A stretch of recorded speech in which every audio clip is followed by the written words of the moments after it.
Welcome back guys. So in this video I'll be talking about different topics starting with Xenia Xbox 360 emulator for Android. This is the Discord page of Xenia. Here the developer has shared a few screenshots of GTA 4 and Project Sylphid Xbox 360 version running on a device with Adreno 618 GPU. This is the screenshot of Project Sylphid. This is the same screenshot taken on a PC with RTX 3080 Titan. And this is the screenshot of GTA 4 running on a device with Adreno 618 GPU. Same screenshot taken on a PC with RTX 3080 Titan. Looks much sharper. Now let me just give you some information about the progress of Xenia Android emulator. Regarding this, you can find a post on emulation on Android subreddit page. This is a post made by the same Xenia programmer Triangle, quoting them. Note that this is just Xbox 360 GPU command execution for now. It is very unstable even on my device. Vulkan device being lost or something like that on some frame captures that I have tried, and supports only a few mobile GPUs, Adreno 600 plus only basically. So if you have Mali GPUs, you're out of luck, because it still unconditionally uses many Vulkan features that are universally available on the PC but not widely supported on mobile. On the CPU side, we have not started ARM code generation at all yet, so it is extremely far away from being able to run games.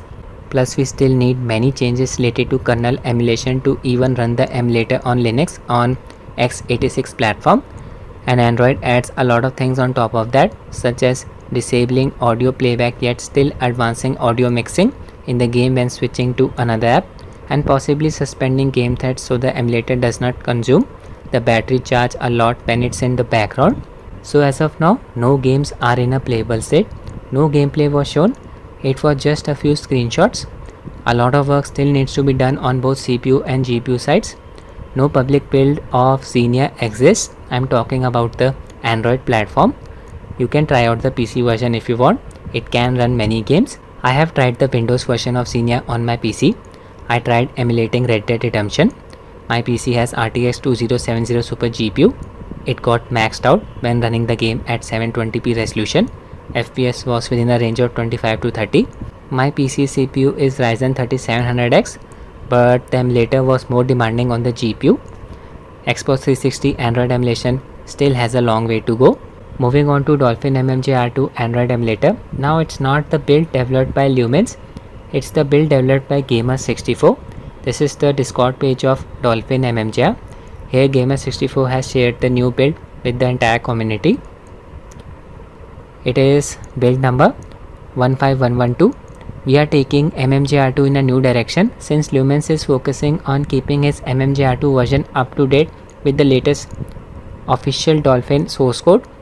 We decided to use an older version of MMJR2, version 15109, which performed better than Dolphin official by a big percentage on our testers phone and updated with more features. So this is the changelog.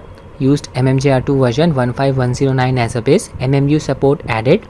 Games like Ultimate Spider-Man, Spider-Man 2, Call of Duty 2 Big Red 1 require MMU support in order to run smoothly. Automatic load save state feature added. Approximate logic ops option added. It is required to fix graphical bugs in many games. Fixed performance of Crash Bandicoot Wrath of Cortex. Fixed covered file button. So if you want to try out this build, you can download it from here. Source code is also provided. But I am more interested in the Antutu version of MMJR2. This version is meant to trick the system into thinking it is a benchmarking app. Now here's the thing guys, a lot of mobile phone companies nowadays use a custom high performance profile to run benchmarking apps like Antutu and Geekbench. Basically no restrictions are applied on the processor. It runs at full speed. So mobile phone ends up getting a high score on the benchmarking app. After seeing the high score, a lot of people think that their phone is really good for running games. But when they try to run any CPU intensive application or game, they notice that FPS drops occur. Performance is very unstable. It's due to the fact that a lot of mobile phone companies throttle the processor deliberately in order to reduce the heat. Only recently Samsung was caught doing it. Their in-home GOS application used to throttle the processor, lower the performance. A lot of people were disappointed about it as Samsung did not give users the option to disable GOS. So basically with the Antutu build, no restrictions on the processor will be applied when running Dolphin MMJR2. Just make sure when you are playing the game, ambient temperature is on the lower side, otherwise your device will heat up a lot. I'll just quickly run the build on my Rog Phone 5s Snapdragon 888 Plus processor, and you can see X mode has been enabled by itself. The phone thinks I am running Antutu application. Let me show you the settings. I'll be showing you some short gameplay of Call of Duty Modern Warfare 3.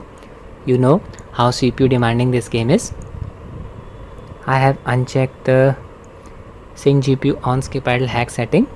I have also unchecked the override emulated CPU clock speed setting. Graphics setting using Vulkan as the video backend. Aspect ratio set to stretch to window. In my enhancement setting, I have set the internal resolution to 2x. I'll just scroll down.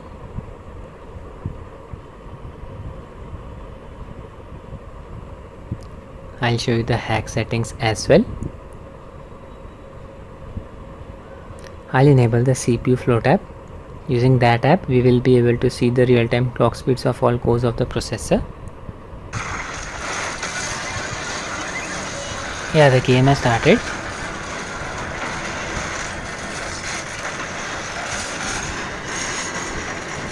Jammer's 500 meters north. We'll leg it from here. Let's go. You can see the clock speed of the prime core, 2995 megahertz. Now we are talking, getting 30 FPS.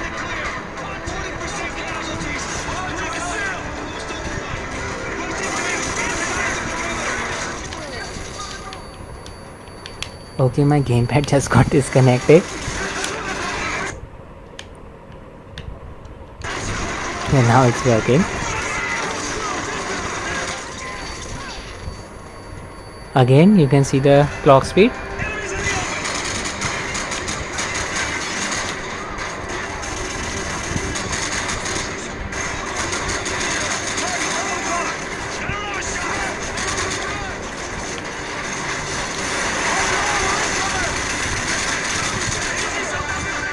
Using the default X mode of Rog Phone 5s, the processor throttles a lot.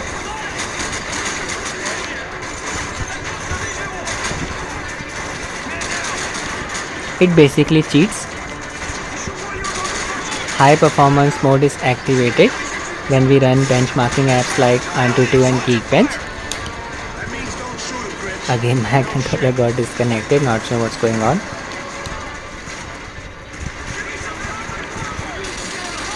Amazing performance. This area is very demanding.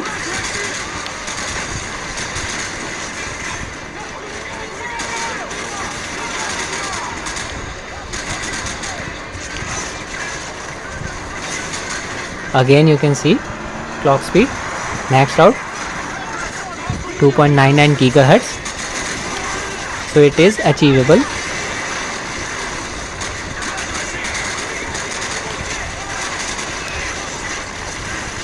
Yeah, area cleared. Still getting 30 FPS, stable performance.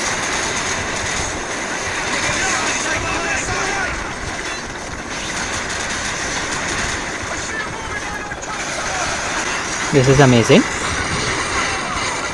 Now I'll be talking about Rog Phone 6 and Rog Phone 6 Pro. They have been released.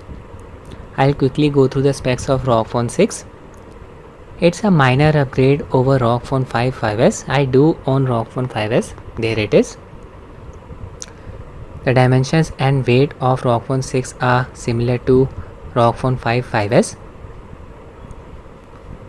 Front screen is protected by Gorilla Glass Victus. Backside is protected by Gorilla Glass 3. Dual SIM. So Rog Phone 6 has IPX4 water resistant rating. Now this is new. Illuminated RGB logo. Pressure sensitive zones. These are basically two ultrasonic triggers located on the right side of the device, close to the top and bottom bezels. Each ultrasonic trigger can be partitioned into two triggers. So in total we can have 4 ultrasonic pressure sensitive triggers.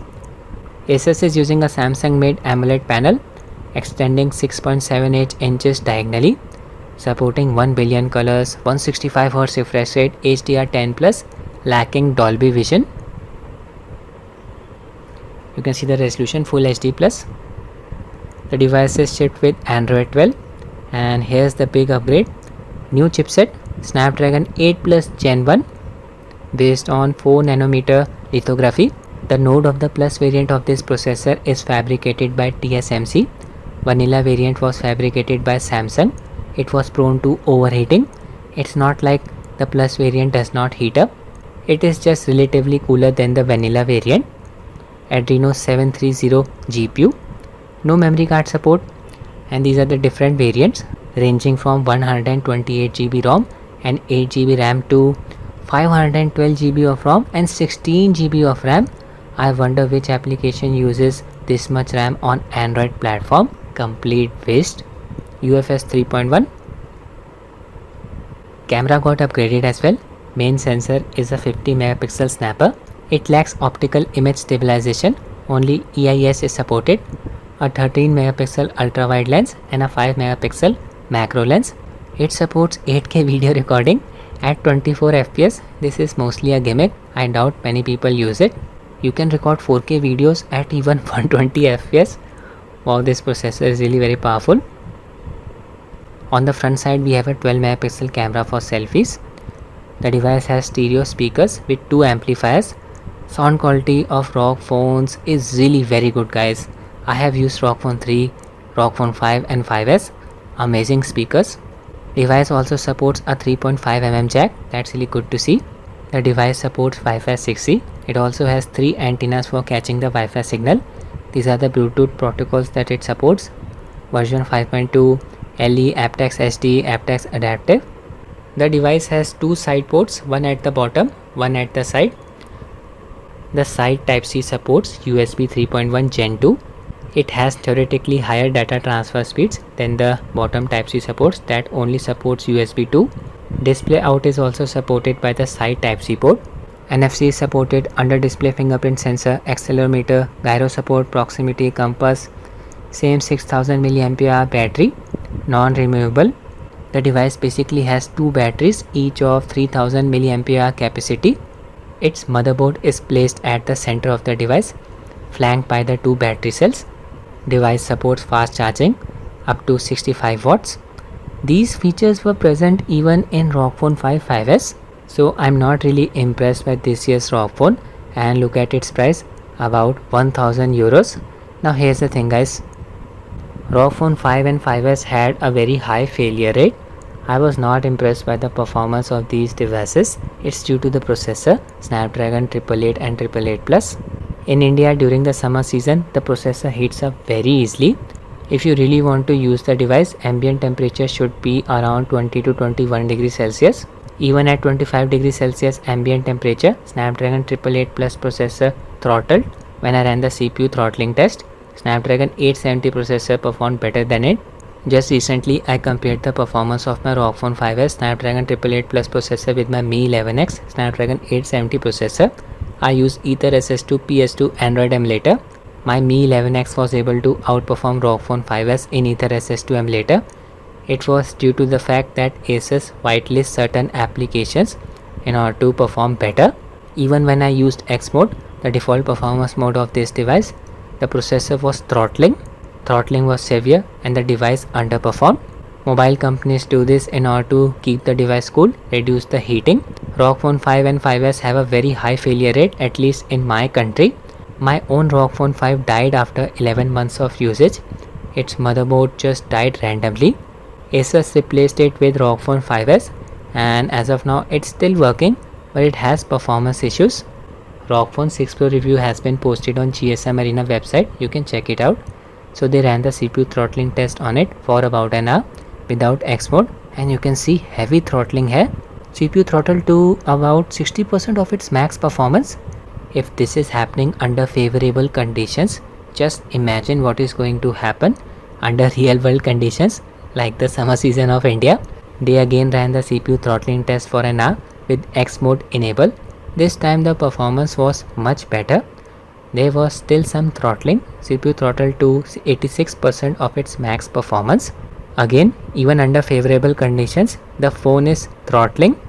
In the end, I would say if you have that kind of money, it's better you purchase a Steam Deck, PC, laptop, or even consoles like PlayStation 5 or Xbox. At this price, I cannot recommend this device. Most of the Play Store games are not even worth playing. Moving on to some PC games that you can grab for absolutely free. Ancient Enemy and Killing Floor Part 2. You can grab them from Epic Games website. Now Killing Floor Part 2 is available on GeForce Now cloud game streaming platform. I have already uploaded its gameplay. It's a multiplayer game. You can check out the gameplay if you want. The offer will be expiring on 14th of July at 8:30 pm. I'll end the video here guys. I hope you found it useful. Thanks for watching and have a nice day.